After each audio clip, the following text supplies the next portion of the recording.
Just ఒక 20 మినిట్స్‌లో ఇలాంటి అందమైన రాళ్ళ గాజుల్ని తయారు చేయొచ్చంటే నమ్ముతారా?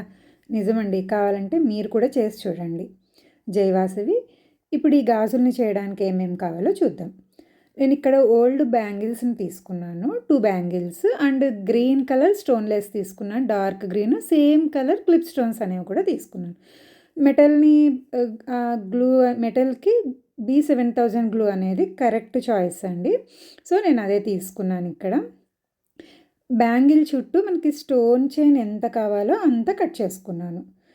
2 బ్యాంగిల్స్‌కి కూడా B7000 గ్లూ అప్లై చేసి నేను దాన్ని స్టిక్ చేసేసాను.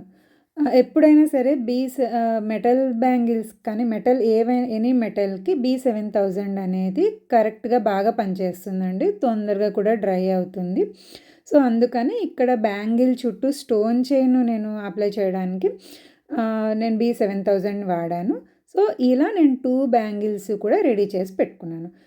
ఇవి 2 కొంచెం డ్రై అవ్వనివ్వండి. డ్రై అయిన తర్వాత వీటికి కొంచెం మార్క్స్ పెట్టుకోండి. ఎందుకంటే మనం క్లిప్ స్టోన్స్ ఉన్నాయి కదా!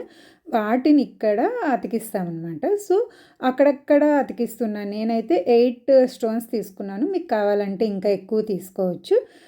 సో, నేను మార్క్ పెట్టుకున్నాను. అక్కడ నేను క్లిప్ స్టోన్స్ ఉన్నాయి కదా! గ్రీన్ కలర్‌వి అవి నేను ఇక్కడ వీడియోలో చూడండి.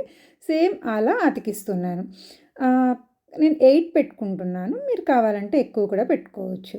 అంతే అండి. ఈ 8 పెట్టుకున్న తర్వాత జస్ట్ కొద్దిగా సేపు ఒక 5 మినిట్స్ అలా డ్రై అయిపోగానే ఇంకొక బ్యాంగిల్ మనం స్టోన్‌లెస్ పెట్టుకున్నాం కదా! సేమ్ దాన్ని ఈ స్టోన్స్ పైనంతా కూడా గ్లూ అప్లై చేసేసి ఆ బ్యాంగిల్‌ని దీనిపైన పెట్టేయండి.